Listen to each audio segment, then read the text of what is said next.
हंडा होता है ना, हंडा, किस किस के घर में हंडा है? हंडा, हंडे का मतलब समझ लेना जरा अच्छे से। आज के जमाने में लोगों ने वो आरओ लगा रखा है तो हंडा हटा दिया है। कई लोगों ने उसकी जगह पे बाल्टी रख दी, टंकी रख दी, टंकी का ढक्कन लग जाएगा, या उसने कुछ और रख दिया। पर शिव महापुराण की कथा कहती है हंडे का मतलब होता है जिसमें नीचे से फैलता हुआ ऊपर आकर मुंह हो। हंडा तांबे का, स्टील का, पीतल का, मट्टी का हंडा होता है।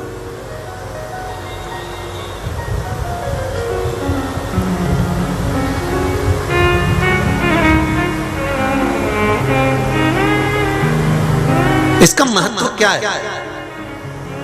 यदि हम देवी भागवत का स्मरण करें और देवी भागवत में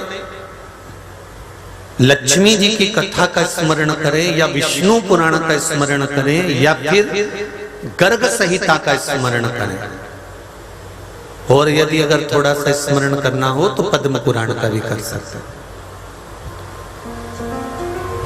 जिसमें नारायण भगवान ने माता लक्ष्मी को वर प्रदान करा था। जिस समय पर भगवान विष्णु राजा बलि के दरवाजे के द्वारपाल बन गए थे। कथा सुनिए ना भागवत जी में। भगवान विष्णु राजा बलि ने मांग लिया था कि मेरे को वर दे दीजिए, तो भगवान विष्णु ने कहा क्या चाहिए? तो राजा बलि ने कहा मेरे दरवाजे के द्वारपाल बन जाइए। लक्ष्मी जी उनको राखी बांधने के लिए राजा बलि को गई और अपने पति को छुड़ा कर लेकर आई। जब पति को छुड़ा कर लेकर आई, उस जगह पर भगवान विष्णु ने लक्ष्मी जी को वर प्रदान करा कि लक्ष्मी तूने मुझे राजा बलि के यहाँ से छुड़ा कर लेकर आई है, तेरी अगर विद्वत्ता नहीं होती, तेरा ज्ञान नहीं होता, तो मुझे छुड़ाती नहीं तो शायद मैं यहाँ नहीं पहुँचता, मैं बैकुंठ में नहीं पहुँचता, मैं इस स्वर्ग लोक में वापिस नहीं आता।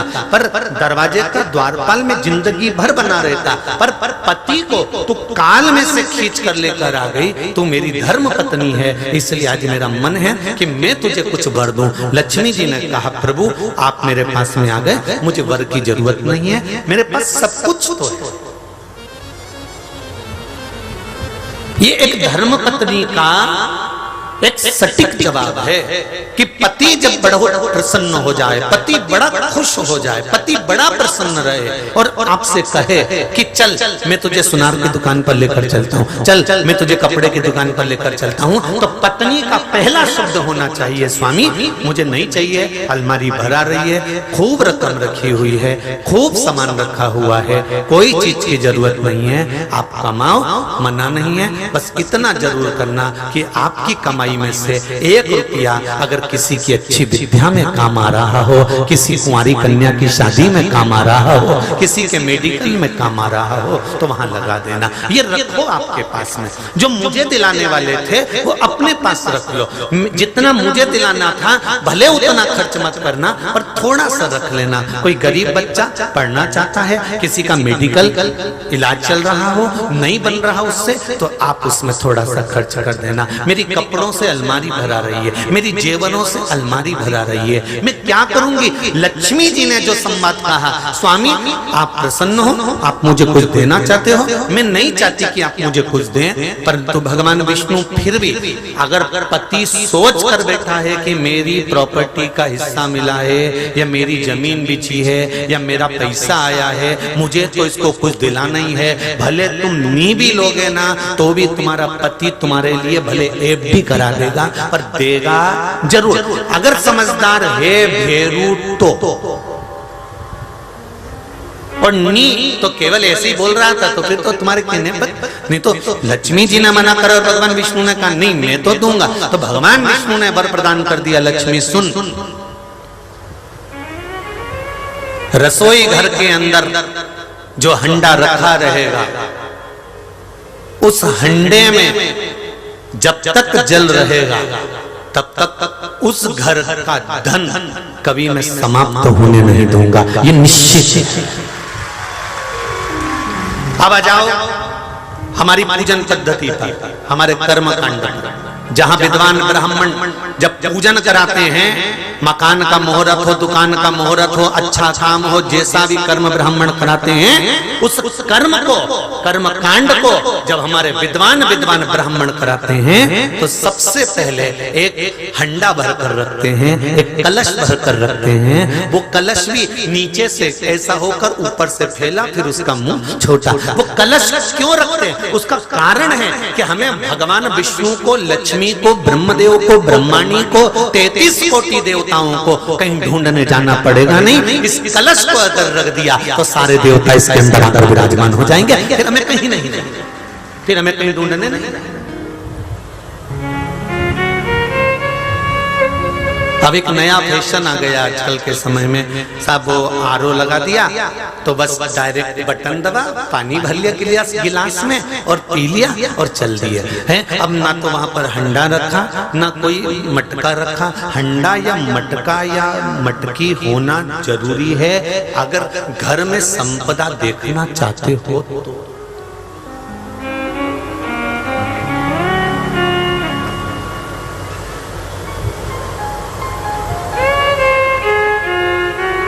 रखना चाहिए। तांबे का रखो, तुम्हारा मन पड़े स्टील का रखो, तुम्हारा मन पड़े पीतल का रखो, तुम्हारा मन पड़े मिट्टी का रखो, तुम्हारी जैसी मन की मर्जी हो वैसा रखो। और तुम्हारे पास में ज्यादा धन हो तो चांदी का रख लो, तुम्हारी मर्जी। और ज्यादा भगवान कृपा कर दे तो सोने का धर लो, हमारे कोई दिक्कत नहीं, कोई तकलीफ। ये तो तुम्हारे मन की बात है। हम कह भी दें कि भाई तुम इसका रखो तो तुम्हारा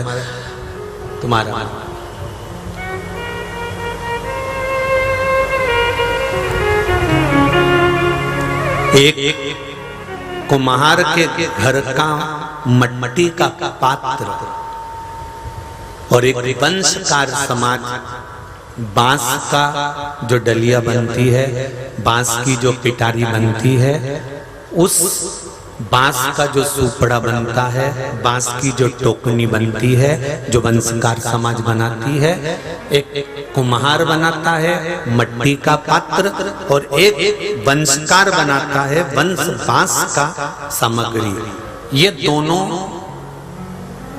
वंश को बढ़ाने का काम करते हैं। पहले सुहागन जो स्त्री, सौभाग्यवती जो नारी कोई भी उद्यापन करती थी ना, तो आप पोथी पढ़ेंगे तो उस पोथी में आप निकालना तो उसमें लिखा रहता है कि सुहाग पिटारी। बोलो सही है कि गलत है? अरे बोलो तो जम। उसमें लिखा है सुहाग पिटारी, उसमें यह नहीं लिखा कि डलिया में सुहाग की सामग्री देना प्लास्टिक की, उसमें यह नहीं लिखा कि प्लास्टिक के बॉक्स में सामान देना, उसमें लिखा है सुहाग पिटारी। सुहाग पिटारी देने का मतलब क्या होता है कि बांस की कोई डलिया हो, बांस की कोई पिटारी हो, बांस की कोई टोकनी हो, बांस की कोई सामग्री हो, उसमें सुहाग की वस्तु रखकर जब दी जाती है तो नारी कभी विधवा होकर नहीं जाती, पति के कंधे पर अंतिम समय में जाती। अखंड सौभाग्य को वंश बांस बढ़ाता है, इसलिए लड़का और लड़की की शादी मंडप में होती है और वो मंडप के अंदर बांस रखना, भले ऐसे वो लोहे के डब्बे में तुम बांस फंसाओगे पर बांस लगाना पड़ेगा, बांबू लगाना पड़ेगा। वो बांबू जो लगाया जाता है, जो बांस लगाया जाता है, जो वंश लगाया जाता है, यही हमारे वंश को और यही हमारे सौभाग्य को अमर करता है। इसलिए उसका बांस का होना विवाह में भी जरूरी है। बांस का दान, वंश का दान, अर्थात जैसे ही हम डलिया के अंदर वस्तु सामग्री रखकर दान देते हैं उसका फल अधिक अधिक गुना होता है। ये तो अभी अभी हो गया, पहले के समय में तो घर में अगर शादी के पहले वो मट्टी लेने भी जाते हैं ना, इधर जाते कि नहीं जाते पता नहीं हमको, पर शादी के पहले मट्टी लेने भी जाते हैं तो घर की बहन बेटियां इतनी छोटी छोटी डलिया सिर पे रखकर मट्टी खुदवाकर फिर दामाद के द्वारा, जमाई के द्वारा उसको लेकर आती हैं। वो उसको खलमट्टी कहते हैं, उसको माटी, फिर उसका कुछ बनाती है, चूल्हा बनाती, सामान बनाती, फिर पूजन करती, फिर दूल्हा दुल्हन आते, फिर उसका पूजन होता। तो ये सब क्रम अलग अलग है।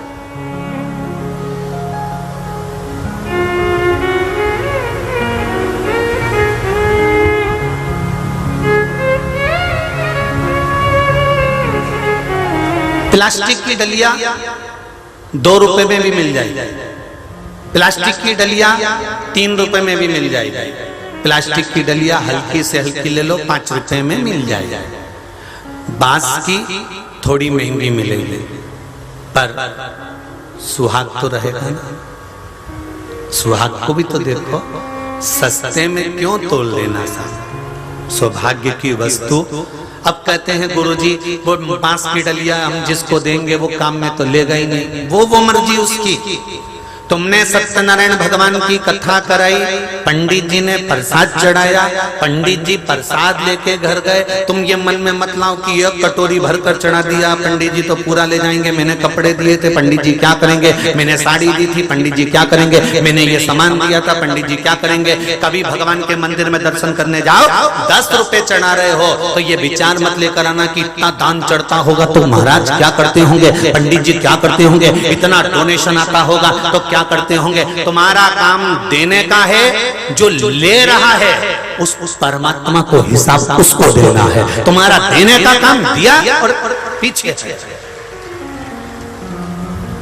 तुम्हारा काम देने का है, उसका काम लेना। अब पंडित जी साड़ी ले जाके वो किसको दे रहे हैं, उनकी धर्मपत्नी पहन रही कि नहीं पहन रही, वो प्रसाद को खा रहे कि नहीं खा रहे, इसके मतलब हमें नहीं लेना। हमें तो जैसे एक साधारण भाषा में समझ लो कि तुम एकदम बड़े परेशान हो गए, बहुत भूखे थे, 4 दिन हो गए, 6 दिन हो गए, 6 दिन से कुछ नहीं मिला, तो तुमने किसी से कहा भैया भोजन दे दो, तो उसने कहा भैया ये गेहूं रखा है, एक काम करो इतना सा गेहूं ले जाओ, ये खेत में बो लेना, और बोने के बाद खेत में जितना गेहूं आए वो गेहूं निकाल के बाद में पिसवा लेना, पिसवाने के बाद फिर तुम रोटी बना लेना, फिर खा लेना। ऐसा करोगे क्या?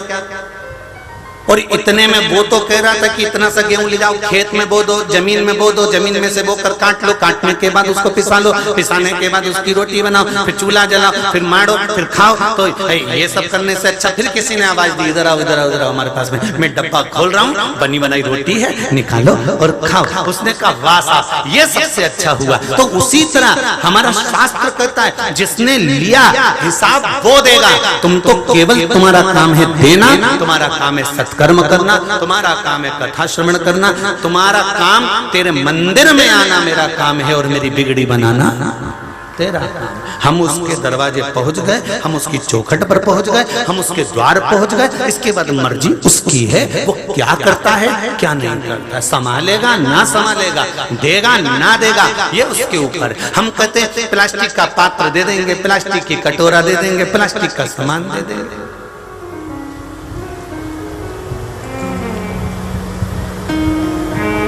सारे त्योहार, सनातन धर्म के जितने त्योहार हैं, सारे त्योहारों को लोगों ने बिगाड़ दिया अपनी शान और शोहरत में। संक्रांति का त्योहार आता है, तेरुंडा बांटना रहता है, और 12-13 चीज जो संक्रांति पे माताएं बांटती हैं। पहले का नियम था कि सुहाग की सामग्री बांटना चाहिए थी, आज के जमाने में नहाने का डब्बा बांट देते।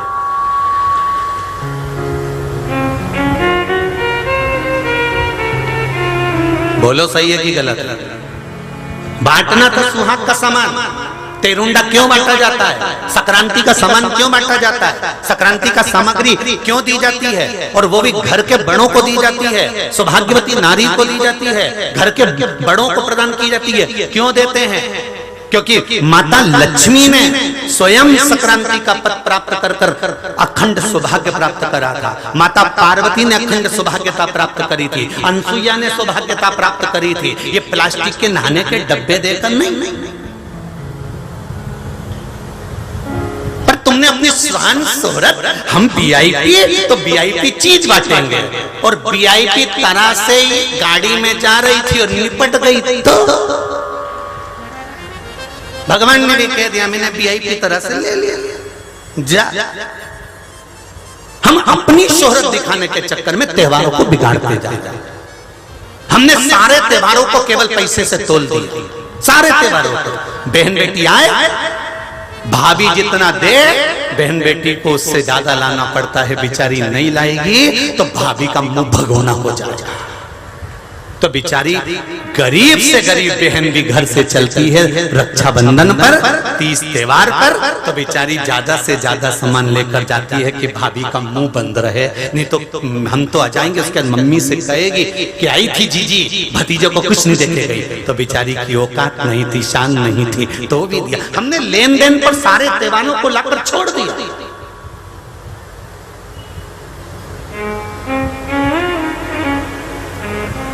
ननंद होनाई, भाभी ने एक बार भी अगर साड़ी नहीं दी तो मुंह फूल गया हमारे बाप का, हमारी माता का। और अभी तो भैया की सच्चाई नहीं आई, अभी तो भाभी का कुछ भी नहीं, तो भी भाभी ने एक साड़ी नहीं दी।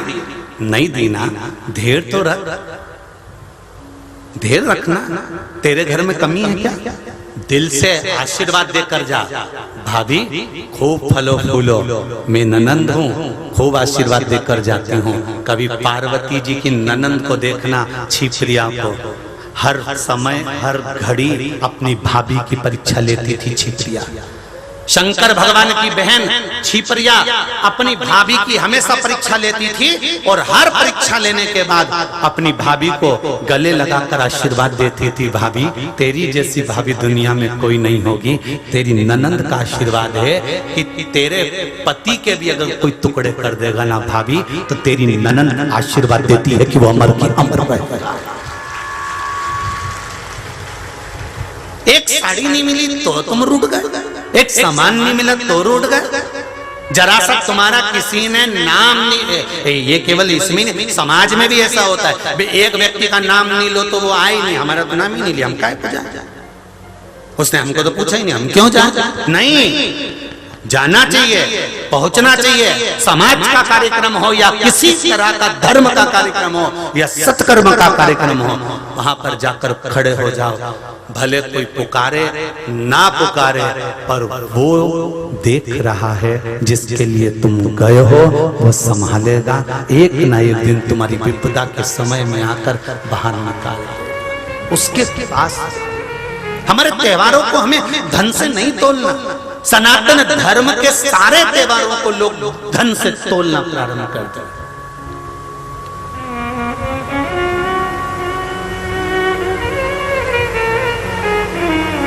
सनातन धर्म के सारे त्योहारों को लोगों ने उसको धन से तोलना प्रारंभ कर दिया।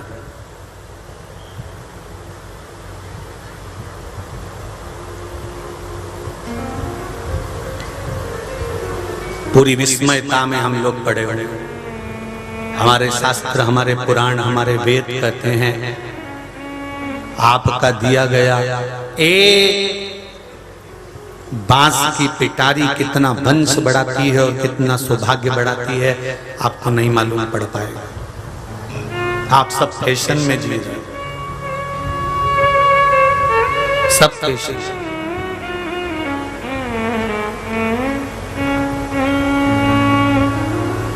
काशी में एक व्यक्ति टेबल लगाकर भस्म बेच रहा था, भस्म बेचे।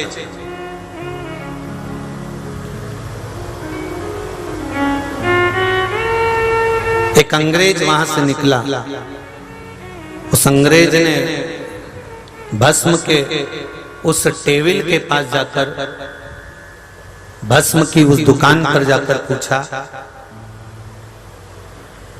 कितने का है? उसने कहा 20 रुपए का, ओनली 20 रुपीज।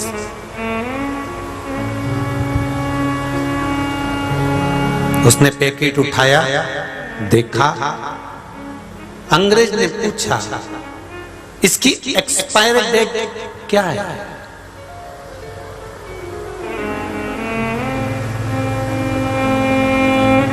दवाई की एक्सपायर डेट होती है, भस्म की एक्सपायर डेट होती है क्या? जो बेच रहा था उसने अंग्रेज का मुंह देखा और मुख देखकर कहा, सर इसकी एक्सपायर डेट का तो नहीं मालूम, परंतु जब तक शंकर जी पे चढ़कर तुम्हारे सिर पे लगती रहेगी, तुम्हारी एक्सपायर डेट खसकती रहेगी, ये निश्चित है। इसकी एक्सपायर डेट का नहीं मालूम, पर भस्म का तिलक लगाने वाला, शिव को भस्म चढ़ाने वाला, उस भस्म को मस्तक पर धारण करने वाले की क्या एक्सपायर डेट होती है ये नहीं मालूम पड़ता। वो एक्सपायर डेट खसकती चली जाती है, निकलती चली जाती है।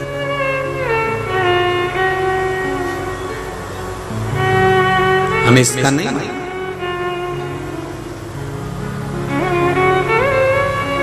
हम भगवान को जो समर्पित कर रहे हैं, हम भगवान को जो चढ़ा रहे हैं, हमारा दिल, हमारा हृदय, हमारी चित्त, हमारी वृत्ति हम भगवान को दे रहे हैं, तो क्या भगवान हमारा साथ नहीं देगा?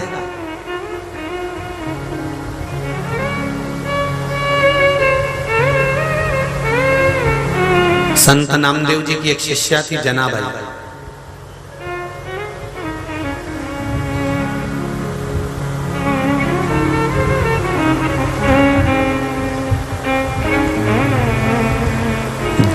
जिसने जन्म लिया, जन्म लेने के बाद में 5 वर्ष की हुई थी जनाबाई और उनकी माता ने प्राण छोड़ दिए थे।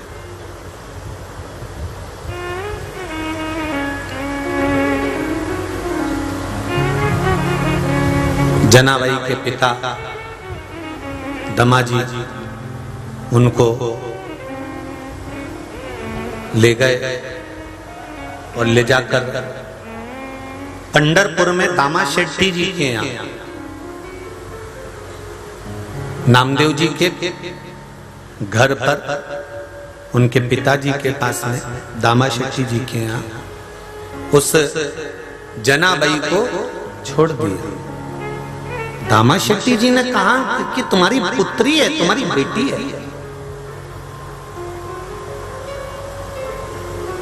इतनी छोटी सी लड़की को, इतनी छोटी सी कन्या को तुम मेरे घर में छोड़कर जा रहे हो, ये बच्ची कैसे रहेगी? दामा शेट्टी जी ने जैसे ही कहा तो उस समय पर दामा जी ने कहा, महाराज, दामा जी कहे, महाराज थोड़ा सा ऊंचा,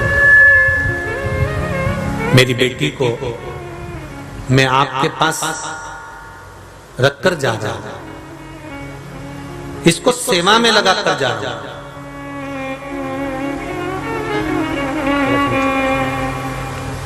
और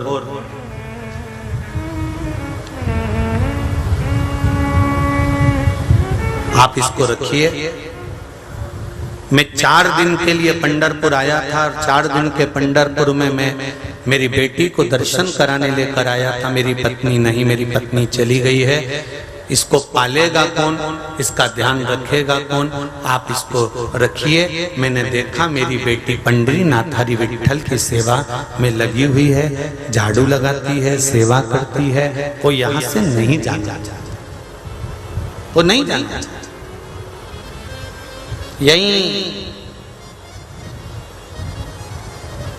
जनाबाई किसी दूसरी जगह की नहीं थी, यहीं परभणी के पास की थी।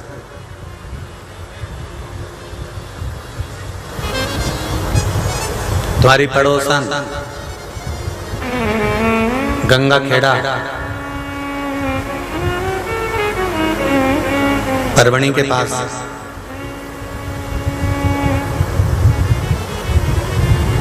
तुम्हें तो खुश होना चाहिए, प्रसन्न होना चाहिए कि ये जो जनाबाई की कथा है ये सतयुग की नहीं है, ये त्रेता युग की नहीं है, ये द्वापर की नहीं है, ये कथा कलयुग की है कि कलयुग में विठल साथ देने आ गया।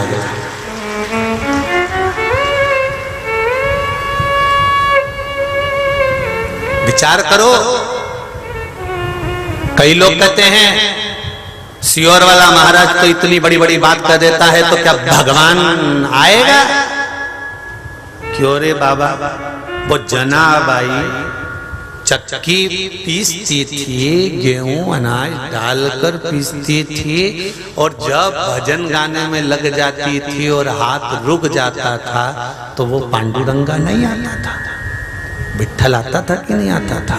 जनाबाई तो भजन में लीन, और वो विठल चक्की चला रहा, और जनाबाई भजन गा रही है और इतनी मस्ती में पांव पसार कर बैठी है जनाबाई, पांव लंबा कर कर, और भगवान उसके सामने पांव के पास मेरा विट्ठल बैठा है।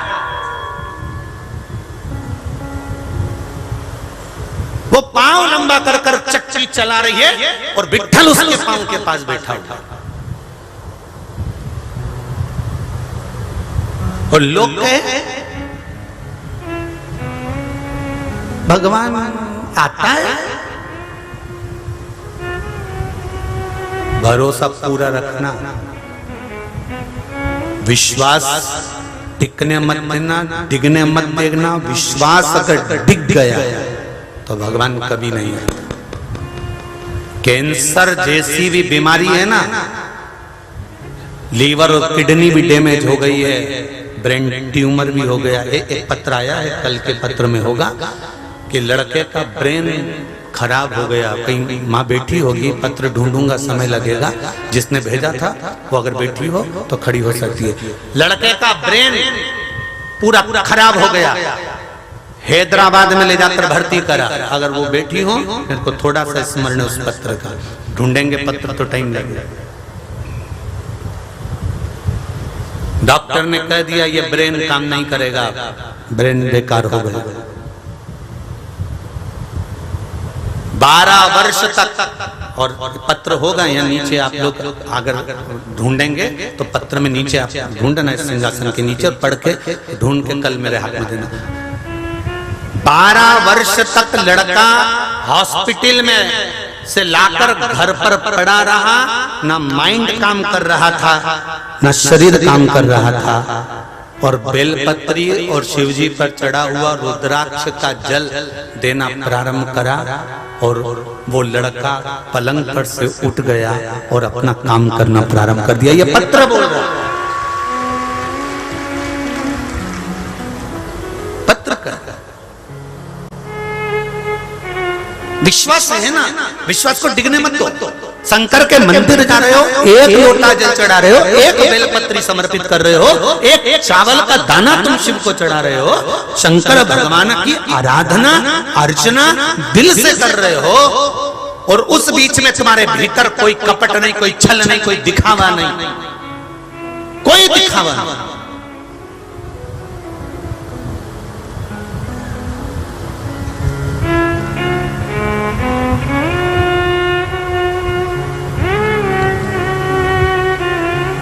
दिखावे का कोई काम नहीं। और अगर बिना दिखावे के, बिना कोई छल के, बिना कोई कपट के, बिना कोई बेईमानी के आप शंकर भगवान को रिझा रहे हो, कैंसर जैसा रोग भी इस व्यासपीठ ने इन पत्रों के माध्यम से देखा कि ठीक हो गया। डॉक्टर भी आश्चर्य में पड़ गया कि कैंसर कहाँ चले गया। ये कल, अभी परसों कल की कथा में देख रहे थे, आहार नली में कैंसर।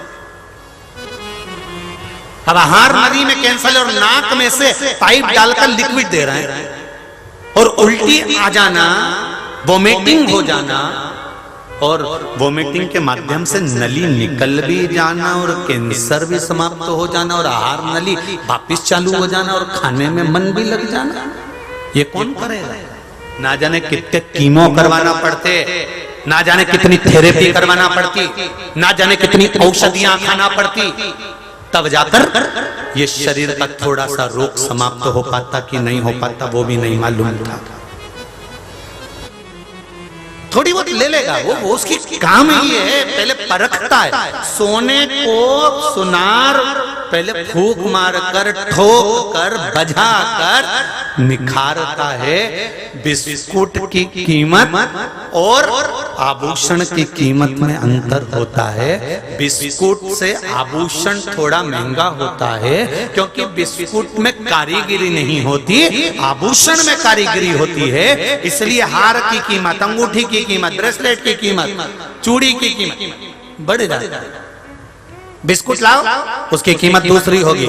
आभूषण खरीद के लाओ, उसकी कीमत बढ़ जाएगी। तुम दुकान वाले से कहो बिस्कुट तो इतने का और तूने कीमत बढ़ा दी। अरे मैडम फालतू की बात करो मत, ये हमने कारीगरी भी तो करी है, उसको कितना निखारा भी तो है, कितना जोरदार बनाया भी तो है। वो कारीगरी की कीमत कौन देगा, मेहनत की कीमत कौन देगा? उसी तरह भगवान तुम्हारा थोड़ी बहुत परीक्षा लेगा, सोने के बिस्कुट को निखार कर आभूषण बना देगा, तब तुम्हारी कीमत बढ़ जाएगी। माना पहले नौकरी थी चली गई, पर तुमने विश्वास रखकर शंकर को एक लोटा जल तो चढ़ाया, तुमने विश्वास रखकर शंकर भगवान को एक बेलपत्र तो चढ़ाई, तुमने विश्वास रखकर शंकर भगवान को एक चावल का दाना तो चढ़ाया। मैं तो बेटा और बेटियों से भी निवेदन करूंगा, तुम्हारी नौकरी नहीं लग रही, सर्विस नहीं लग रही, जॉब नहीं लग रहा, बहुत टेंशन में जिंदगी जी रहे हो, तो शंकर की शरण में चले जाओ, शिव के पास जाओ। तुम्हारा कर्म करो, पढ़ाई करो, मेहनत करो, सब कुछ करो, तुम अपना अध्ययन करते रहो, पर शंकर का द्वार मत छोड़ना।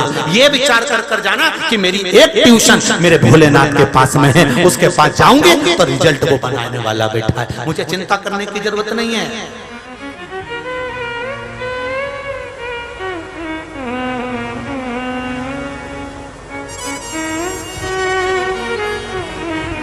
मुझे टेंशन लेने की जरूरत नहीं है। जो शिव के द्वार पर जा रहा है, शंकर के मंदिर जा रहा है, शंकर का अनुमोदन कर रहा है, शिव की अर्चना कर रहा है, शंकर का गुणगान कर रहा है, और जितने लोग ये शिव महापुराण की कथा को चाहे आस्था चैनल पर सुन रहे हो, चाहे फेसबुक यूट्यूब पर सुन रहे हो, चाहे परली बैजनाथ की धरा पर सुन रहे हो, ध्यान लगाकर सुनना। जो दिल से तुमने शिव जी को लगा लिया हृदय से, और ये दिल, ये मन, ये चित्त, ये वृत्ति अगर आपकी शिव से लग गई है तो चिंता मत करना। शंकर एक बार अगर दिल लगा लेता है तो मेरा शिव फिर कहीं तुमको छोड़ता नहीं, मेरा शिव फिर छोड़ता, मेरे शंकर नहीं।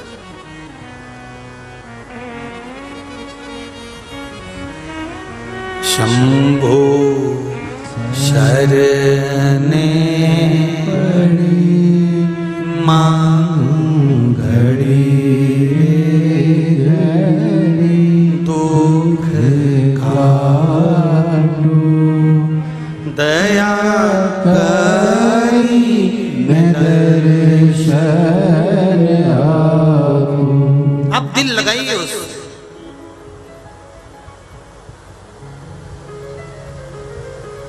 पर छल के साथ नहीं, बेईमानी के साथ नहीं, दिखावे के साथ नहीं। दिखावा नहीं करिए शिव जी के लिए।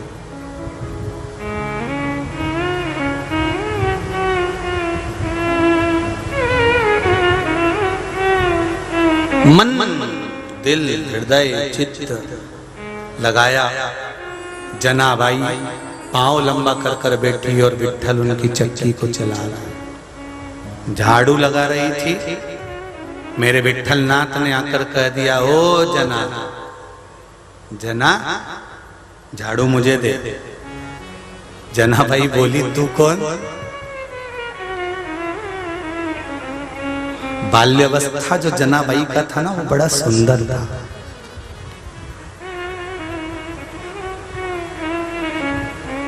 जनाबाई का अगर कहीं फोटो मिल जाए तो देखना, दुनिया भर की विश्व सुंदरियां फीकी रहेगी जनाबाई के आगे, इतनी सुंदर थी जनाबाई। छोटी सी 5 वर्ष की लड़की को जब जनाबाई को पिता ने नामदेव जी के यहाँ छोड़ा था,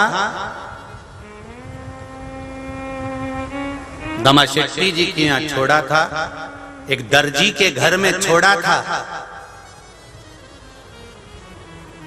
चोटी बांधती, लहंगा पहनती, चोली पहनती, एक छोटी सी रुपट्टा उसके कंधे पर डला रहता, और कंधे के रुपट्टे को खींच कर कमर में बांध कर और झाड़ू लेके सीधे हरि विट्ठल के मंदिर में पहुंच जाती। झाड़ू लगाती रहती, लगाती रहती, लगाती रहती। जब मंदिर में कोई नहीं रहता तो मेरा हरि विट्ठल बाहर निकल कर आ जाता, और विट्ठल बाहर आकर बोलता, ओ जना, जना। जना बोले, हाँ बहुत भूख लग रही होगी तेरे को। ले मैं देता हूँ। और भगवान ने जेब में से थोड़ा सा चना निकाला, थोड़ी सी चावल चिवड़ा निकाला और चिवड़ा निकाल कर जनाबाई को दिया। और दोनों विट्ठल और जनाबाई कमल चौक में बैठ कर दोनों पचक्का लगा कर और दोनों चिवड़ा खा रहे। और इतनी देर में जनाबाई का चिवड़ा विट्ठलनाथ ने थोड़ा ज्यादा ले लिया तो जनाबाई रूठ के बाहर चली गई। तो भगवान उसके पीछे दौड़ दौड़ कर गए, जना अंदर चल। जनाबाई 5 साल की लड़की जनाबाई कहती है तू मेरा पूरा की पूरा चिवड़ा खा गया, मेरे को तेरे से बात ही नहीं करना चाहिए।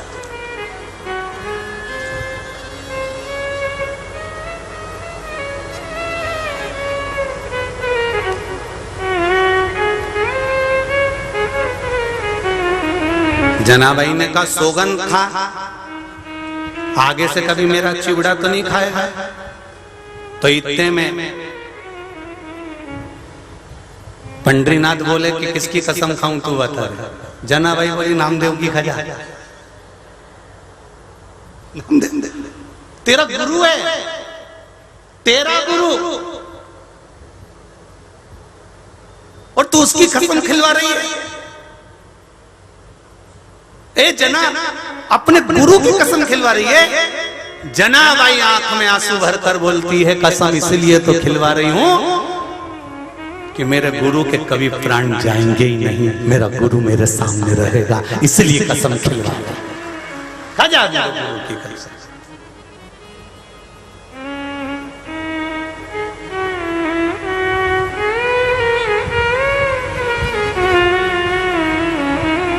एक बार जनाबाई झाड़ू लगा रही और वहां के ब्राह्मणों ने जनाबाई को भगवान का हार चोरी का इल्जाम लगा दिया कि भगवान का हार चले गया, हीरे का हार चले गया, चोरी कर ली। कौन ने चोरी करी? इनकी शंका गई जनाबाई ने चोरी करी। जनाबाई को पकड़ा, जनाबाई को पूछा बता हार कहां गया? झाड़ू तू ही लगाती थी, भगवान के कपड़े तू ही धोती थी, सब काम तू ही करती थी, बता पोछा तू लगाती थी, हार कहां गया? दबाव बनाया। जनाबाई को आखिरी में ले जाकर चंद्रभागा नदी के तट पर ओटला बनाया जिसपे सूली लगाई, सूली पर जनाबाई को लटकाने लगे। जनाबाई रोती हुई नामदेव जी के पास पहुंची, गुरुजी मुझे फांसी की सजा हो रही है। तो गुरुजी ने बोला उसमें कौन सी डरने की बात है, फांसी की सजा हो रही है, खुश होकर जा, जा खड़ी हो जा।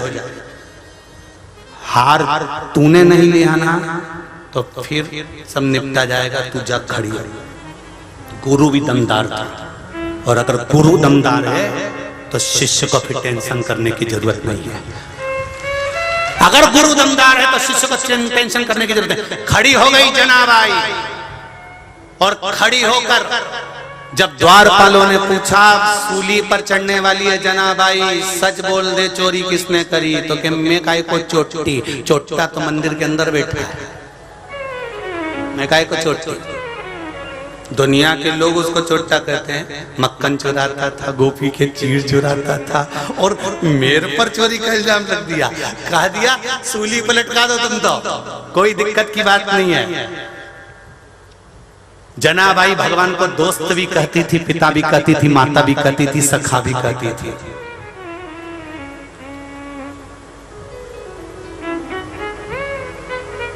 इत्र और मित्र जनाबाई कहती है ये दोनों बड़े काम के होते हैं।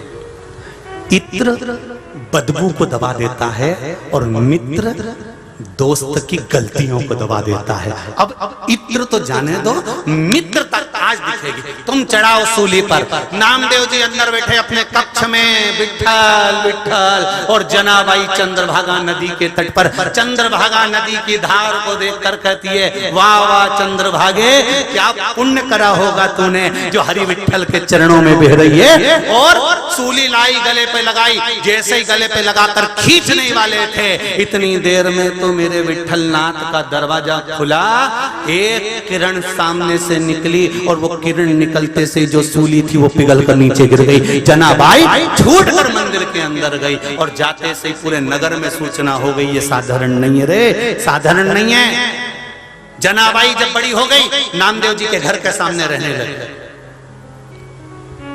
बहुत चर्चा, पूरे विश्व में चर्चा हो गई, अरे नामदेव की चेली बड़ी गजब, बड़ी गजब। भजन में इतनी लीन रहती है, इतनी लीन रहती है जिसका वर्णन नहीं। हर जगह एक ही चर्चा, नामदेव जी की शिष्या, नामदेव जी की शिष्या। कबीरदास को मालूम पड़ गया काशी में, कबीरदास जी को मालूम पड़ा तो कबीरदास जी ने सोचा ऐसा शिष्या तो मैंने कभी जिंदगी में नहीं देखी। इतना नाम, इतना नाम। अच्छा, जिसका नाम होता है उससे मिलने की तमन्ना भी होती है, एक बार जाके देखे तो सभी पगला कैसा। ध्यान में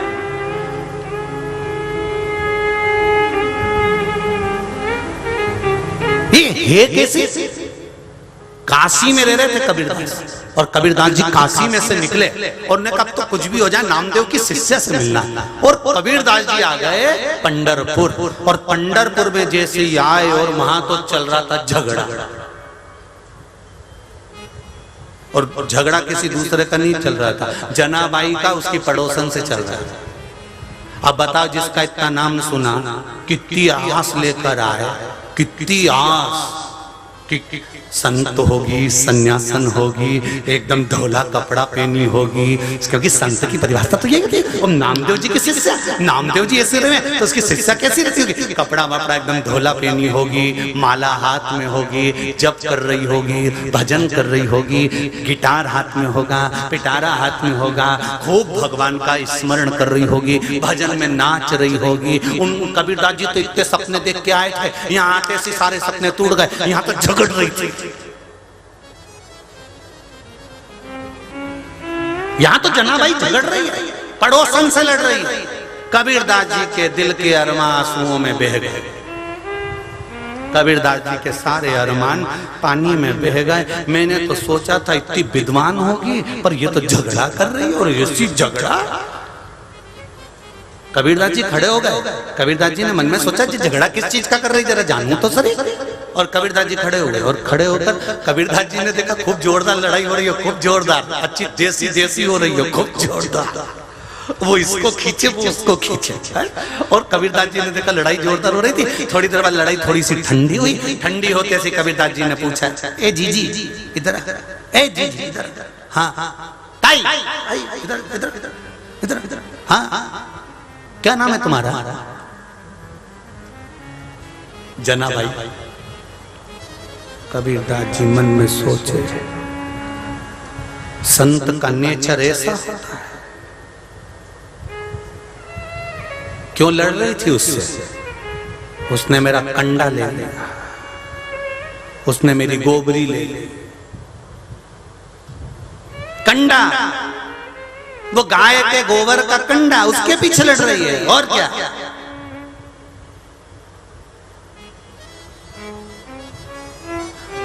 कबीरदास जी ने कहा ऐसे कंडे और बाजार में मिल जाएंगे, और लिया नहीं, मुझे मेरा ही कंडा चाहिए। उसने लिया।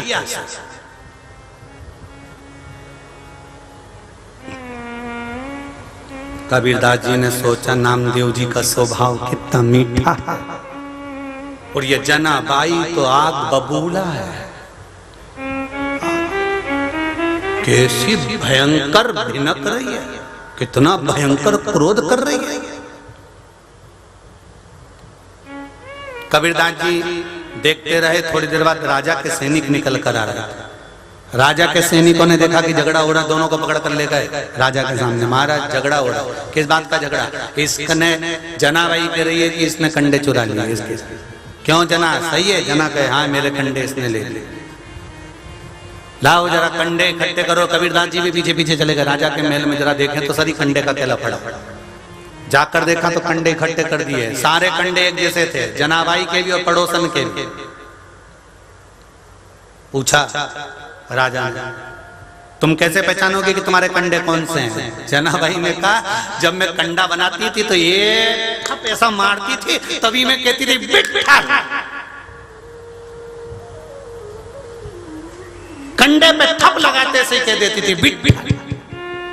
तो इससे क्या होता? राजा ने पूछा। कबीरदास जी भी खड़े थे, उनने भी राजा से कह दिया ऐसा थप मारने से क्या होता? तो जनाबाई बोल दी, सील लगाई है कंडे पे, मेरी वैरायटी का, अपनी कंपनी का। ईंट बनाते कि नहीं लोग, ईंट ईंट देखिए मकान में जो ईंट काम आती है, ईंट में भी नाम लिखा रहता है, कहीं का LLM लिखा रहता है, ML लिखा रहता है, कहीं BP लिखा रहता है, कहीं KK लिखा रहता है। ईंट के ऊपर भी सील लगी होती है कि ये ईंट इस कंपनी की है। तो जनाबाई भी कंपनी थी, जब कंडा बनाती थी एक थप मार के विट्ठल कह देती थी, सील लग गई, ये विट्ठल का है। तो इतने में राजा ने पूछा तुम कैसे पहचानोगे कि तुम्हारा कंडा कौन सा? इस पर सब पे हाथ लगे हुए हैं, इसके भी पड़ोसन के भी हाथ लगे हुए हैं। जनाबाई कहने लगी मैंने कंडे पर विट्ठल कहा था, तो विट्ठल इस कंडे में से आवाज आना चाहिए, वही कंडा मेरा है। कबीर दास की आंख में जल भर गया। गजब गजब। कबीर दास जी कहते हैं हम पशु के मुख से राम खिलवाते हैं, हम पक्षी के मुख से राम खिलवाते हैं। कबीर दास जी कहते हैं हम जिंदा के मुख से राम खिलवाते हैं। पर गजब की बात करती है जनाबाई कि गोबर का कंडा जो निष्क्रिय है उसके मुख से विट्ठल खिलवाएगी। अब तो बड़े आश्चर्य की बात है। राजा ने कहा उठाओ कंडा। कंडा उठाया राजा ने और जनाबाई से कहा लेकर आओ। राजा के पास जनाबाई कंडा लेके गई तो कबीर दास जी भी पीछे पीछे चले। राजा ने कंडा उठाया, कान पर लगाया, विट्ठल नहीं बोला, पटक दिया। दूसरा लाए, कान से लगाया, विट्ठल नहीं बोला, पटक दिया। कान से लगाया, विट्ठल नहीं बोला, पटक दिया। कबीर दास जी ने राजा से कहा प्रैक्टिकल में भी करूं, थोड़ा बहुत साथ दे दो। कर ले। उनने एक कंडा उठाया, जो कान से लगाया तो आवाज आ गई विट्ठल। जो कंडे में से आवाज आई विट्ठल, विट्ठल आवाज आते ऐसे ही कबीर दास जी ने राजा से कहा महाराज जैसे इसमें आ रही है। मोबाइल चालू हो गया, इतनी देर से डेट था, चालू है, पकड़ो। राजा ने जो कंडा उठाया कान से लगाया, विट्ठल की आवाज सुनी, कंडा लग रखा। फिर सुना विट्ठल की आवाज, कंडा लग रखा। जिसमें आवाज नहीं आई वो इधर, जिसमें आवाज आई इधर। राजा उठा, कंडे जनाबाई को दिया। राजा ने जनाबाई के चरण पकड़ लिए। लोग कहते थे कि तू नामदेव की शिष्या है, पर नामदेव की शिष्या नहीं, तू मेरी गुरु है। चरण पकड़, तो नामदेव की शिष्या नहीं, संत नामदेव की, तू मेरी गुरु है, मेरी। कबीर दास जी जाने लगे तो जनाबाई से कहा जना, हे जना आप कौन हैं? कबीर दास जी कहते हैं मैं काशी में रहने वाला कबीरा। ओ कबीर दास, हाँ। जो पद गाया करते हैं, हाँ। जो भगवान की अविरल भक्ति को स्मरण किया करते हैं, हाँ। जनाबाई कहती है अरे मैं आपको पहचान नहीं पाई थी, अब मैं आपको क्या दूं, क्या करूं मैं आपके लिए? कबीर दास जी बोलते हैं कुछ मत दे, कंडा दे दे, कुछ एक कंडा। तो ये कंडा का करोगे क्या? जनाबाई ने कबीरदास से पूछा इस कंडे का क्या करोगे? कबीरदास जी बोले इसको मैं म्यूजियम में रखूंगा, इसको जरा अच्छी जगह रखूंगा। ये आवाज आती है जरा समझने। वो राम सेतु का तेरा हुआ पत्थर लोग आज भी लेके आते हैं तो रख लेते हैं, कहीं कहीं मंदिर में तुमने देखा होगा। तो ये कंडा मैं भी संभाल के रखूंगा जिसमें से विट्ठल की आवाज आए। इतने में तो जनाबाई ने कह दिया कबीरा कंडे की जरूरत नहीं है, केवल विट्ठल का दीदार कर कर चले जा, वो साथ तेरे पीछे पीछे काशी तक चले जाएगा, कंडा ले जाने की जरूरत ही नहीं। कहाँ ले जाएगा कंडा कबीरा? कहाँ? उसका स्मरण मात्र। अब लोग कहते हैं गुरुजी क्या शंकर जी साथ देगा? जब जनाबाई के साथ झाड़ू लगा सकता है, चक्की चला सकता है, कपड़े धो सकता है, रंगोली डाल सकता है, सूली पर से टंगी हुई सूली को गला सकता है, पिघाल सकता है, कंडे में से आवाज निकाल सकता है, तो क्या तुम्हारा साथ मेरा परमात्मा नहीं दे सकता है? तुम जिसका भजन करो, राम कहो, कृष्ण कहो, शिव कहो, विट्ठल कहो, दिल से अगर भजे हो तो वो दिल से तुम्हारे सामने खड़ा हुआ है, दिल से तुम्हारे सामने।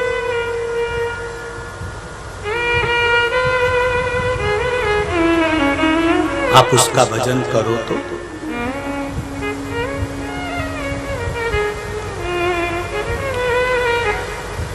आप उसका स्मरण करो तो महाराज दिल से अगर भजन किया वो मिलेगा।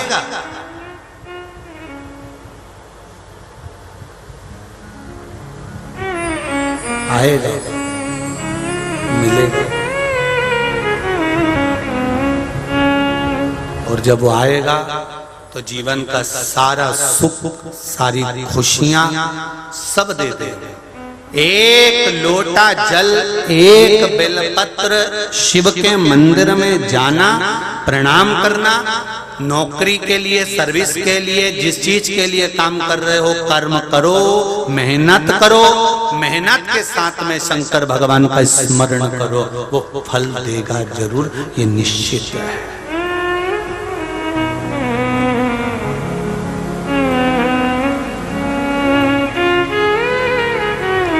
आए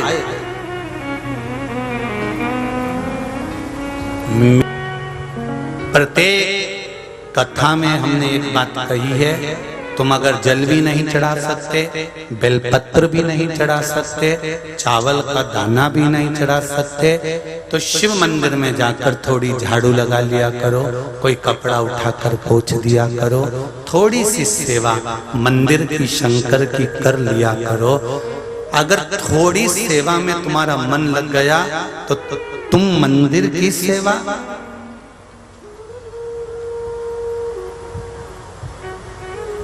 भगवान कहते हैं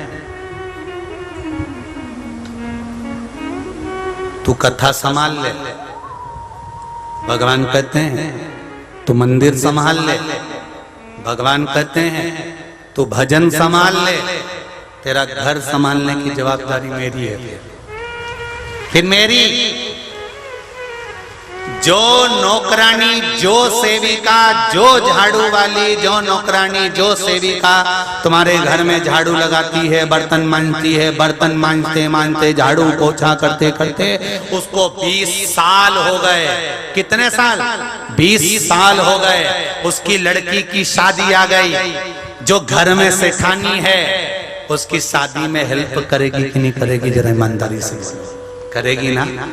तुम मंदिर जाकर सेवा करते रहो, थोड़ी सेवा करते रहो, तो तुम मंदिर संभालो, तुम उसकी सेवा संभालो, तुम्हारा घर वो संभालेगा। ये उसकी जगह,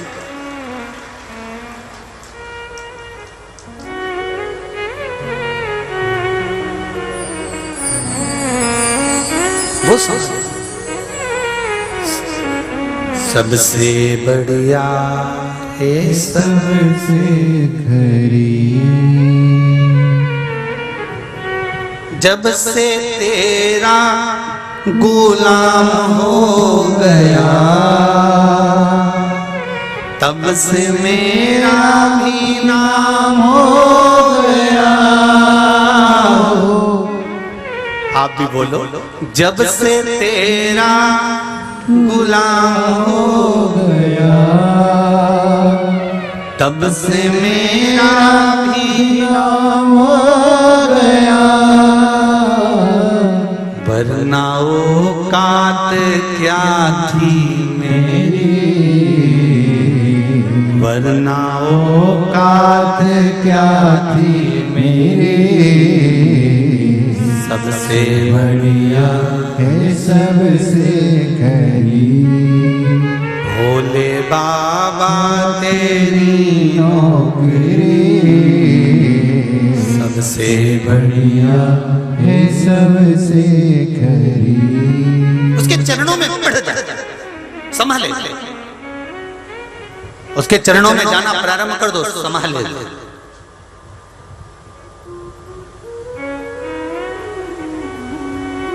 सेठानी कृपा जब करेगी, जब जो सेविका नौकरानी कोई चीज की 20 साल में चोरी नहीं करी हो तो देगी। अगर मालूम हो कि इसने तो पहले से इतना हमारी चेन रख ली, अंगूठी रख ली, ये रख लिया, वो रख लिया, तो कौन सी नौकरानी को उसके बच्चों की शादी में सेठानी कुछ देगी? तो तुम भी मंदिर में जाओ, भगवान के मंदिर में जाओ, तो ऐसी चोटाई नहीं करना कि जल चढ़ाते चढ़ाते मन दूसरी जगह लगा लिया, बेलपत्री चढ़ाते चढ़ाते ये चित्त दूसरी जगह लगा लिया। इसको चोरी कहते हैं कि मन चोरी चला गया, तुम दूसरी जगह चले गए। मन ना लगाइए, अब शिव भक्ति में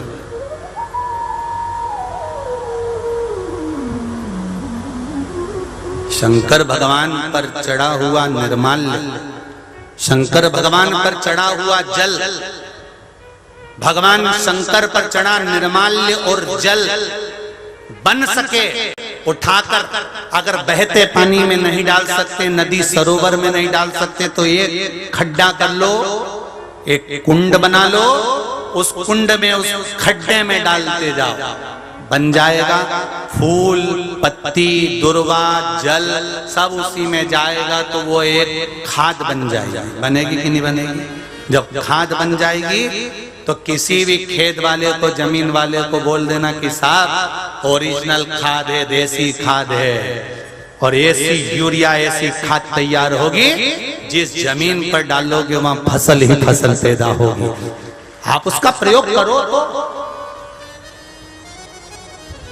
कई जगह पर शिवजी पे चढ़ा हुआ जल निर्माल्य बहकर नाली में चला जाता है।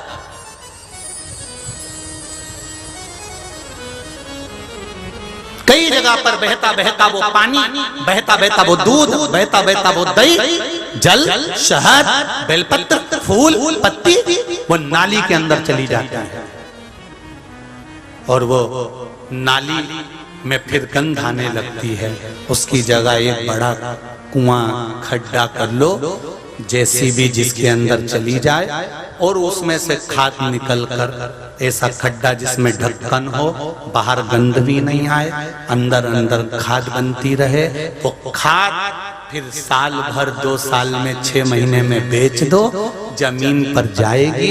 शिवजी का चढ़ा जल फूल पत्ती जब खेत में बिखेरा जाएगा खाद के रूप में, तो जो अनाज उत्पन्न होगा वो भी 1000 लाख गुना उत्पन्न होगा, और उसका फल भी 1000 लाख गुना।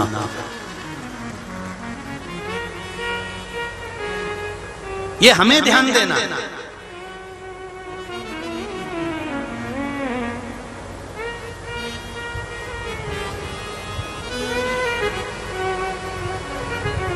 मध्य प्रदेश के हरदा जिले में एक लड़के के पास में कोई काम नहीं था।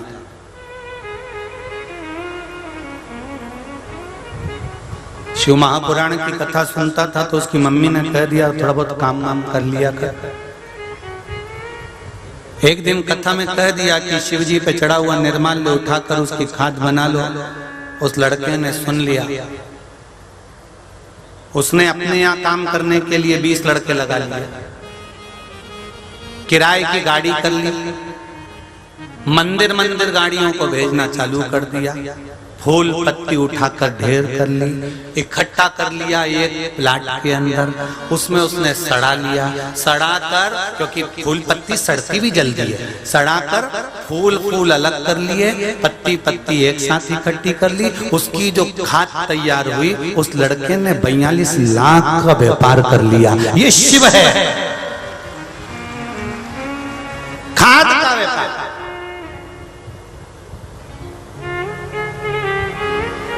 आप भी कर सकते हो, परंतु हम तो ये विचार कर ये जरूरी नहीं कि आप व्यापार करो। आप तो इतना करो कि जो मंदिर का निर्माल्य, मंदिर का जो जल है, मंदिर का दूध दही शहद घी शक्कर, ये कहीं गलत नाली में तो नहीं जा रहा, कहीं गलत स्थान पर तो नहीं जा रहा, कहीं ये हमारी बर्बादी की ओर तो लेकर नहीं जा रहा, हमें कष्ट की ओर तो लेकर नहीं जा रहा।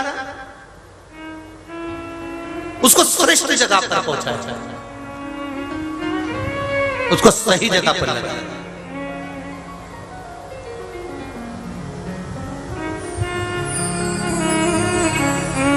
जिस कॉलोनी में, जिस सोसाइटी में, जिस जगह पर शिव मंदिर होता है, शंकर मंदिर का जल पानी दूध दही अगर चढ़ा हुआ नाली में जाता है, तो उस सोसाइटी, उस मोहल्ला, उस क्षेत्र, उस गांव का विकास होने में बहुत टाइम लगता है। उसको श्रेष्ठता नहीं मिल पाती, विकासता नहीं हो पाती। जिसका पानी कुंड के अंदर जा रहा है बाद में निकलवा लिया टैंकर में। आजकल तो बहुत मशीनें आ गई, पानी जैसे गटर का पानी निकालते हैं ऐसे मशीन चल गई है, पानी डाल दो टैंकर में भरा गया, खेतों में भिगवा दो, खेत की भी उपज प्रबल हो। उसको समझे तो ना।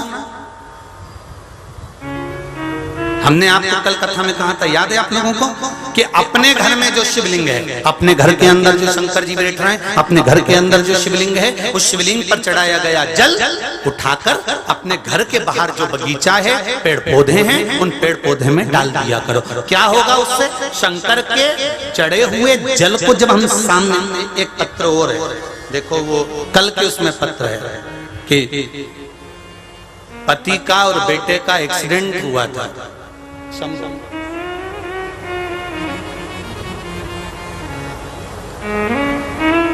जिसने पत्र लिखा था उसको याद हो तो खड़े हो जाना रे भाई।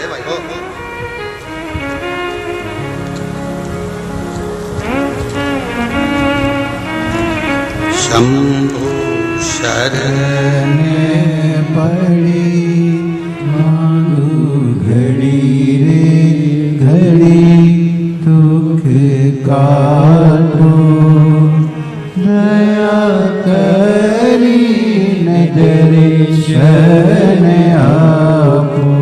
एक किसी ने पत्र लिखा था कि पति का और बच्चे का एक्सीडेंट हो गया। आप ही ने लिखा था? ठीक ठीक, श्री शिवाय नमस्ते, धन्यवाद आप खड़े हुए उसके लिए। तो आपने पत्र में लिखा था दीदी कि एक्सीडेंट हो गया था और उस एक्सीडेंट में भगवान शिव से मैंने कहा कि बाबा आपका चढ़ाया हुआ जल मैं बगीचे में डालती हूँ तो कुछ कृपा करना, मुझे सूचना मिली है कि एक्सीडेंट हुआ है, बचाकर लाने की जवाबदारी आपकी है। पत्र में लिखा था बहन जी ने कि गुरुजी गाड़ी का जो हुआ हो गया, पर पति और बच्चे जो भी जिसका भी एक्सीडेंट हुआ था, बाबा की कृपा से वो सुरक्षित घर पहुंच गए। ये शिव तत्व है। बैठिए मां, ये शंकर की करुणा, ये शिव तत्व है, ये शंकर की उदारता।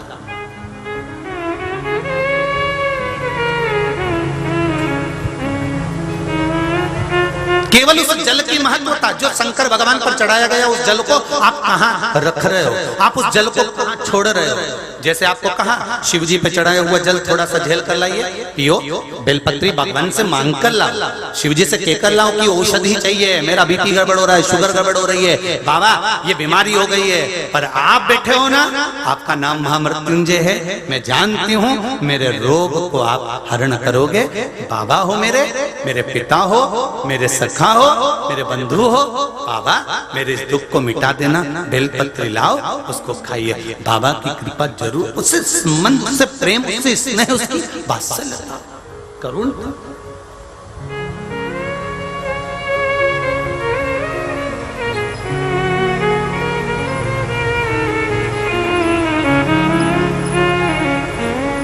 हृदय से महाराज कैलाशी अविनाशी शंकर की कथा कर,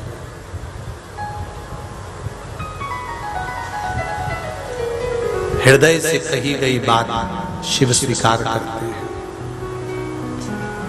जैसे जनाबाई ने भगवान विट्ठल से, पांडुरंगा से, हरि विट्ठल से कहा, और मेरे पांडुरंगा, मेरे हरि विट्ठल जनाबाई के लिए हर पर, हर घड़ी, हर क्षण तैयार है। आप कहेंगे वो सुने।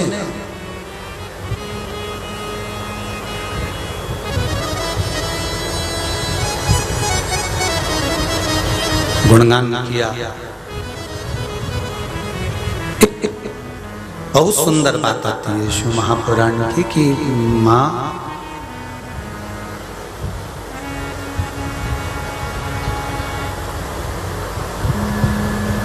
भगवान शंकर के तेज पुंज से,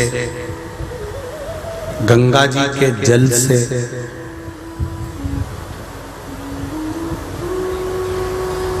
श्री षडानंद कार्तिकेय जी का प्रागट्य हुआ।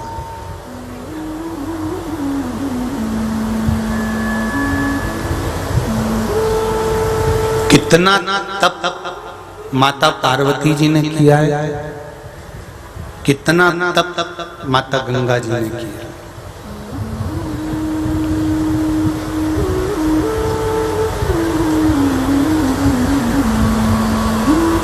जब बहुत व्याधियों में कोई प्रशासनिक व्याधियां हैं, प्रशासन से जुड़ी हुई परेशानियां हैं, कोर्ट अदालत प्रशासन आदि से जुड़ी जितनी जितनी व्याधियां होती हैं, परेशानियां होती हैं, उससे निवारण के लिए अभिषेक शिव महापुराण की कथा कहती है कि शंकर भगवान पर काली तिल चढ़ाकर जल चढ़ाया जाता है तो उसका जो फल है ये व्याधियों से मिटा जाता है।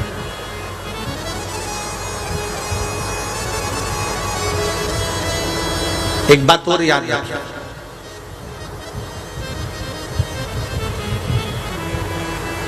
अदालत से पीछे ही नहीं छूट रहा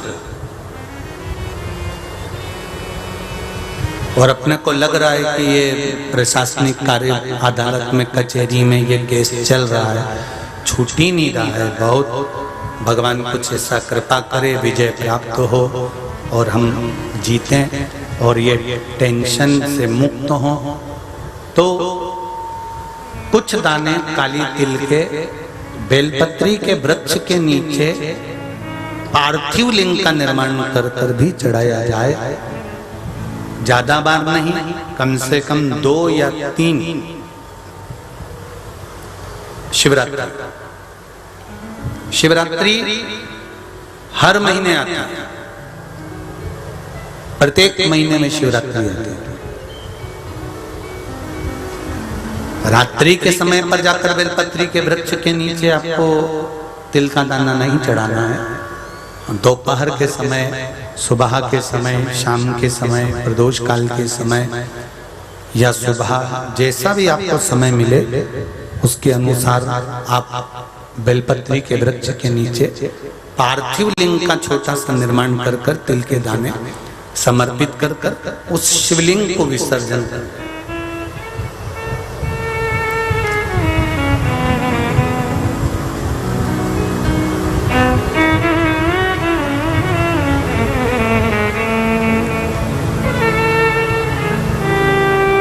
काशी में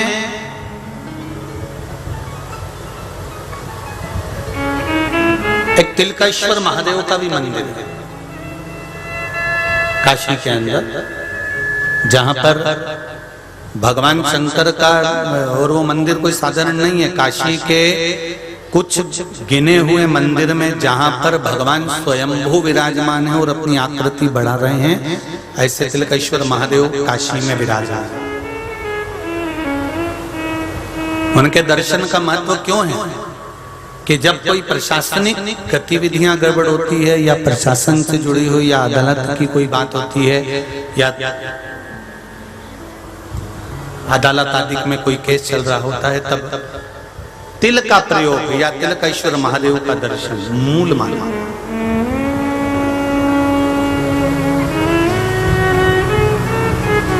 यहां तक स्मरण रहे आप लोगों को कि जब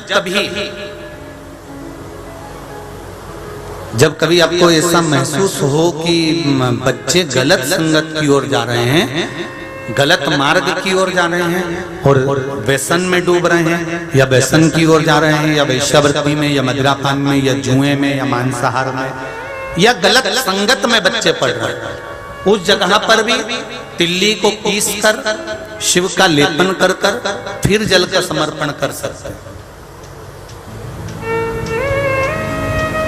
और जरूरी नहीं है कि ये मंदिर में जाकर करें, आप अपने घर में भी कर सकते हैं।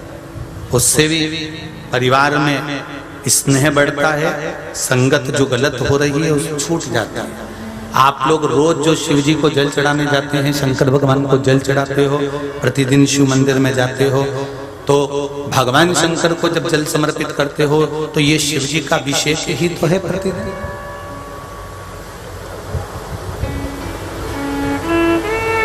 जितना तप माता पार्वती जी ने करा है उतना ही उससे भी अधिक तप माता गंगा जी ने करा है शंकर। दोनों बहनें, दोनों का स्नेह शिव जी के प्रति। पार्वती जी भी शंकर भगवान को स्नेह करती और गंगा जी भी भगवान शंकर को स्नेह करती। पार्वती जी भी भगवान शंकर को पति बनाना चाहती हैं और माता गंगा भी भगवान शंकर को पति बनाना चाहती है। पर गंगा जी के पति बनाने में पार्वती जी को मालूम पड़ा कि गंगा जी भगवान शंकर को पति बनाना चाहती हैं और मेरी सगी बहन है गंगा और ऐसा चाहती है। तो पार्वती जी ने थोड़ा सा अपनी सहेली से कहा कि कोई संत पर जल डाल देने से वो संत प्रसन्न हो जाते हैं, वर दे जाते हैं। तब गंगा जी ने सुन लिया और गंगा जी ने एक लोटा जल दुर्वासा बाबा पर डाल दिया। क्रोध में आ गए, श्राप दे दिया कि तुम मृत्यु लोक में स्त्री के रूप में नहीं रहोगी, जल के रूप में रहोगी। तो वो गंगा जल बन गई। गंगा बहुत रोई, बहुत।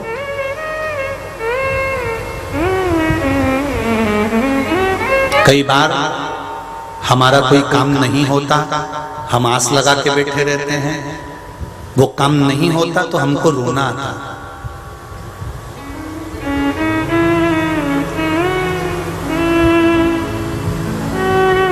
पर उस काम को यदि हम भगवान को समर्पित कर दें कि नहीं काम नहीं हुआ ना, भगवान को समर्पित कर दो।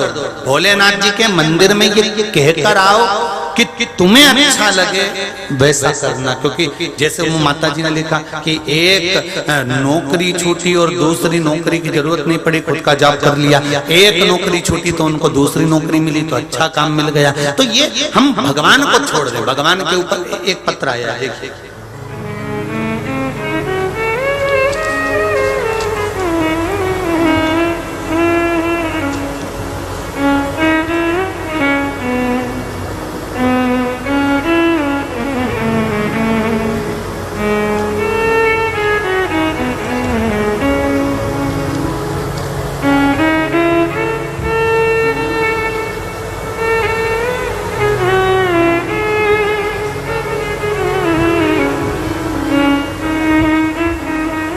तो संजीवनी मारुति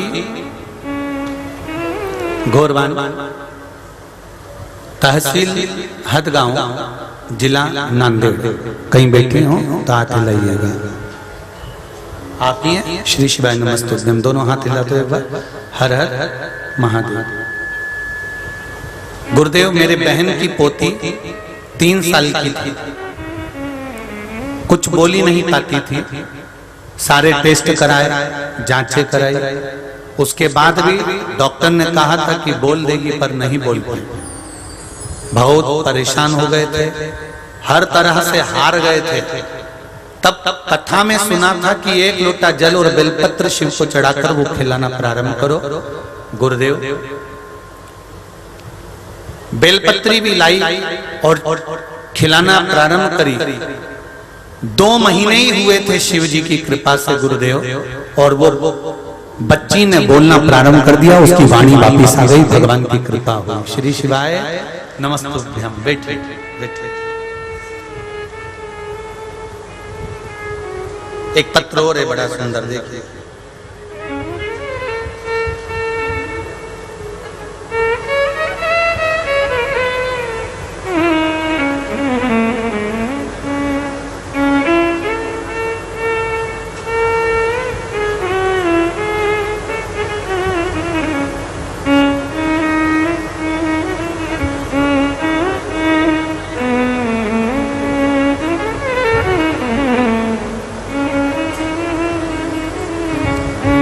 सुनीता दुर्गादास जी वैष्णव, शनि मंदिर के पास, मंगलवार पेट,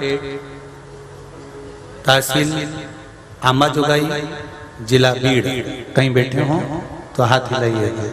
आप ही हैं? श्री शिवाय नमस्तुभ्यम। मेरे ससुर जी को 2020 में कोरोना हो गया था।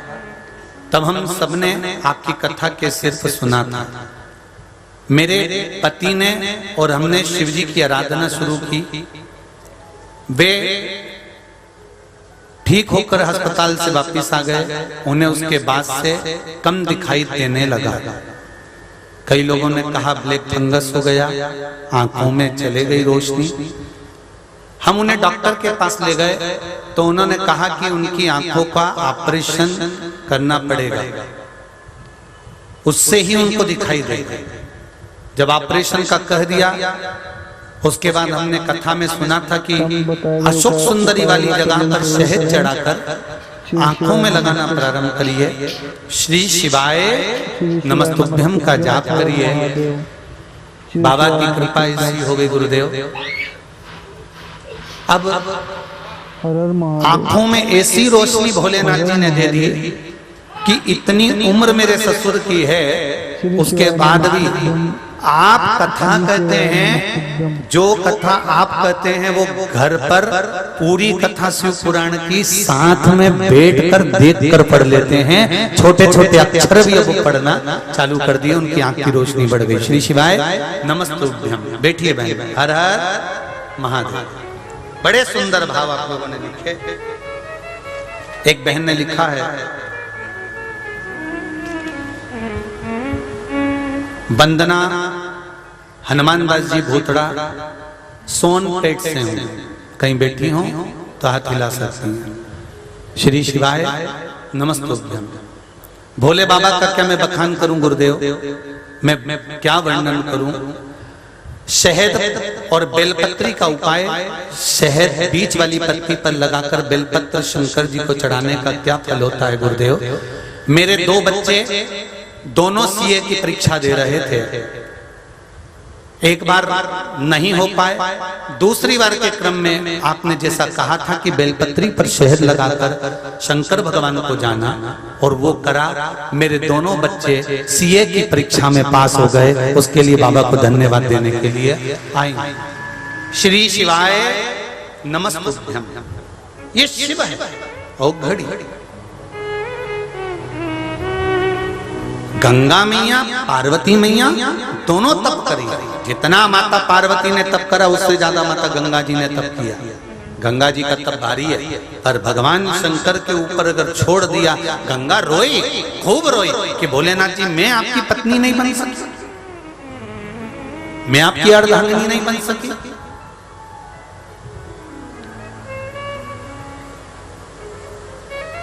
मुझे तो आपकी पत्नी बनना है और आप पत्नी पार्वती जी को बना रहे हैं।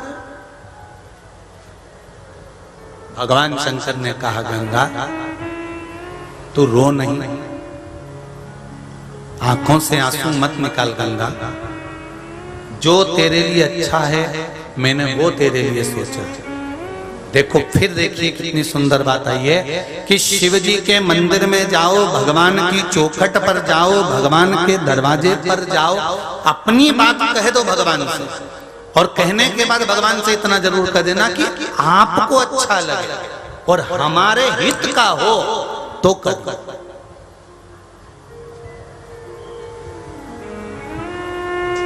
यदि हमारे हित का है तो आप करिए। तेरी कृपा बिना न हिले लेते हैं श्वास, तेरी कृपा से तनो तनो। हे गंगाधार मुक्ति द्वार ओंकार तू, बोले ओंकार तू। आयो शरण तिहारी शंभु तार तार तू। बखान क्या करूं मैं राखों के का, चपटी भगवत में खजाना कुबेर का। शिव कथा दे रही है। भगवान शंकर का गुणगान कर रहा है, भगवान शंकर का अनुमोदन कर रहा है। हम भगवान से कहें जो हमारे हित का हो वो करिए। गंगा मैया खूब रोई तो शंकर भगवान प्रकट होकर बोले, क्यों रो रही है गंगा? गंगा कहती है मैं आपको पति बनाना चाहती थी और आपने पार्वती को पत्नी बना लिया, मैं आपसे वंचित रह गई। भगवान शंकर कहते हैं गंगा मैं तुझको अपनी पत्नी नहीं बनाना चाहता था, मैं तुझको अपनी पत्नी नहीं बनाना चाहता। गंगा जी ने पूछा क्यों? मुझ में कमी क्या रह गई? जितना पार्वती जी ने तप करा उतना मैंने करा, जितना पार्वती ने व्रत करा उतना व्रत मैंने करा, जितना पार्वती ने उपासना करी उतनी उपासना मैंने करी, जितना पार्वती ने साधना करी उतनी साधना मैंने करी, फिर कमी क्या रह गई? शंकर भगवान कहते हैं गंगा तेरा तप, तेरी साधना, तेरा उपास पार्वती से ज्यादा था, इसलिए पार्वती से व्रत कर कर मैं पार्वती को पास में बिठाऊंगा, पर गंगा तेरा व्रत साधना ज्यादा था इसलिए मैं तुझे पास में नहीं बिठा सकता, मैं तुझे सिर पर बिठाऊंगा, इसलिए मैं तुझे पत्नी नहीं बना, मैं तुझे धर्म पत्नी नहीं बना सकता।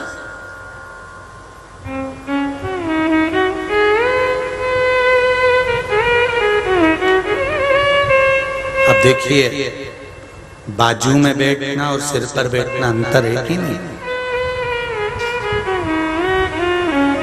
अगर मैं तुझे धर्म पत्नी बना लेता और सिर पे बिठाता तो लोग क्या कहते, बताओ महादेव ने अपनी धर्म पत्नी के ही सिर पे बिठा रखा।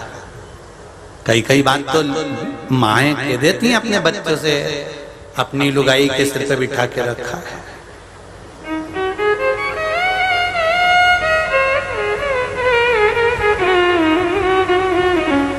वाले तो कह देते हैं कुछ भी, तो शिव जी कह रहे हैं मैंने गंगा तुझे सिर पर नहीं बिठाया, मैंने तुझे बाजू नहीं बिठाया, मैंने तुझे सिर पर बिठाया। गंगा रोती हुई कहती है पर अर्धांगिनी तो पार्वती हो गई। शिव जी कहते हैं गंगा मैं तुझे वर देता हूं, पार्वती से मेरा विवाह हुआ है पर मेरी संतान तेरे जल से प्रकट होगी, तेरे जल से प्रविष्ट होगी और तू उनका पालन करेगी। और देखिए